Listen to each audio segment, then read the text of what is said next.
आज इस सोनकर धर्मशाला में अम्बेडकर जयंती के शुभ अवसर पर यहाँ पर उपस्थित हमारे गार्जियन अमित कमल जी, विजेंद्र सोनकर जी, जितेंद्र गुड्डू सोनकर जी, संतोष सोनकर जी और सभी स्वजाति बंधु, मैं सभी को अम्बेडकर जयंती पर बधाई देता हूं और बाबा साहब को दिल से नमन करता हूं।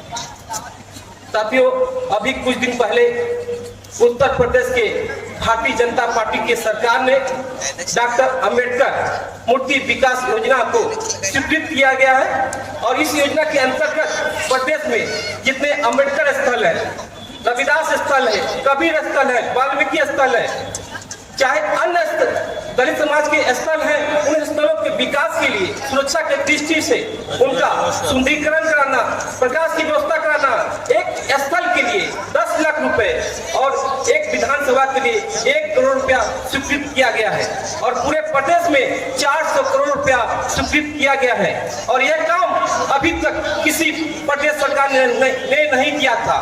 हम अनुसूचित जाति समाज की तरफ से उत्तर प्रदेश के मुख्यमंत्री श्री योगी आदित्यनाथ जी और प्रदेश के समाज कल्याण मंत्री का आभार व्यक्त करता हूं।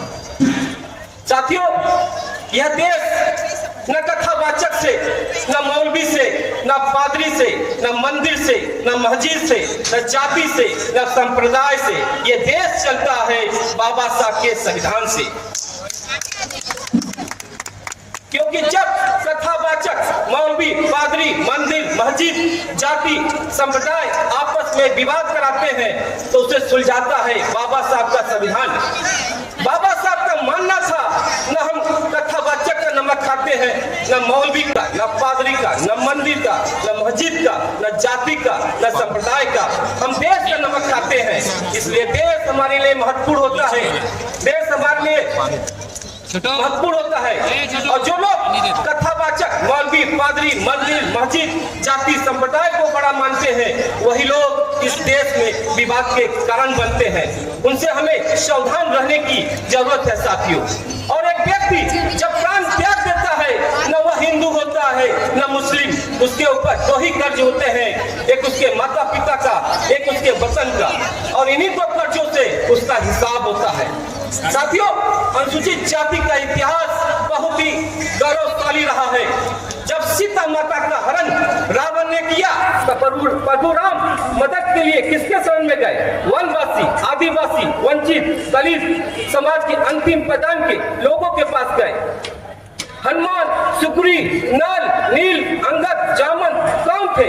यही तो थे जिनके सहायता से परशुराम लंका पे विजय प्राप्त किए और सीता माता को वापस लेके आए। परशुराम चाहते तो एक आह्वान करते, दुनिया के बड़े से बड़े योद्धा उनके पक्ष में आ जाते, लेकिन परशुराम समाज को यह संदेश दिए कि धरती पर पैदा होने वाला प्रत्येक व्यक्ति प्रतिभाशाली होता है, बस उसे मौका और अवसर मिलना चाहिए। परशुराम ने यह अवसर हम लोगों को देने का काम किया और जो काम परशुराम ने किया वही काम डॉक्टर भीमराव अम्बेडकर ने किया। अपने संविधान के माध्यम से सबको समान अवसर, समान मौका देने का काम किया। यही तो था रामराज। इस देश में रामराज की कल्पना को किसी ने साकार किया तो डॉक्टर भीमराव अम्बेडकर ने किया। डॉक्टर भीमराव अम्बेडकर परशुराम तो नहीं, लेकिन हमारे लिए परशुराम से कम भी नहीं। साथियों, हिंदू समाज कई जातियों में बंटने के कारण, ऊंच नीच के कारण हमारा देश वर्षों तक गुलाम रहा। पहले देश को मुगलों ने गुलाम बनाया, फिर अंग्रेजों ने भी इस देश पर राज किया, जिसका कीमत आज भी हमारा देश चुकाता है। और आज भी हिंदू धर्म कमजोर होता है और आज भी झूठ, पाखंड, दिखावा अपने चरम पर है, जिसका विरोध डॉक्टर भीमराव अम्बेडकर ने किया था। साथियों, जब ये देश अंग्रेजों से गुलाम था, काफी संघर्षों के बाद महात्मा गांधी, सुभाष चंद्र बोस, सरदार भगत सिंह जब इनके प्रयास से अंग्रेज इस देश को छोड़ के जाने लगे तो अंग्रेजों ने एक बात कहा था। वो बात ये कहा था कि ये हम थे जो इतने वर्षों तक इस देश पर राज किए, ये भारतीयों की बस की बात नहीं। ये बात उस समय कुछ हद तक सही था, क्योंकि यहाँ पर कई धर्म थे, कई जातियां थी, कई भाषाएं थी। इस देश को चलाना बहुत मुश्किल काम था। एक ऐसे संविधान की जरूरत थी जो इस देश को एकता में पिरो ले। तब बाबा साहब के नेतृत्व में एक कमेटी बनी। उस कमेटी ने संविधान बनाकर 1950 में इस देश का संविधान लागू किया। आज बाबा साहब के उसी संविधान की देन है कि हमारा देश दुनिया का सबसे बड़ा, सबसे मजबूत लोकतंत्र बना। बाबा साहब के उसी संविधान की देन है कि गरीब माँ का बेटा चाय बेचने वाला इस देश का प्रधानमंत्री बनता है। बाबा साहब के उसी संविधान की देन है कि एक साधु संत भी इस प्रदेश का मुख्यमंत्री बनता है। बाबा साहब के उसी संविधान की देन है कि एक वनवासी महिला द्रौपदी मुर्मू जी इस देश की राष्ट्रपति बनती है।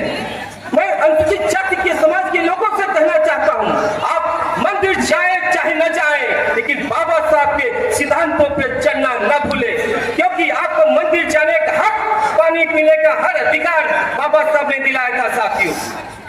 साथियों, मुख्यमंत्री योगी बाबा ने कहा था हर व्यक्ति को अपने समाज पे गौरव होना चाहिए। मुझे भी अपने खटिक समाज पे गौरव है, क्योंकि हमारे समाज ने कभी किसी की गुलामी स्वीकार नहीं किया, न तो किसी के सामने झुका। हम तो अपनों से, दुश्मनों से लड़े मरे, संघर्ष किया, लेकिन कभी पीठ आके भागे नहीं। मेरे समाज का मानना है जुर्म करने से ज्यादा जुर्म सहना अपराध है, और जुर्म का बदला न लेना उससे कहीं गुना अपराध है। सही मायने में खटिक समाज हिंदू धर्म को बचाने में महत्वपूर्ण भूमिका निभाया, इसलिए मुझे खटिक समाज का होने पे गर्व महसूस होता है। इन्हीं चंद शब्दों के साथ अपनी बातों को विराम देता हूं। जय हिंद, जय भीम, जय भारत। बहुत बहुत धन्यवाद।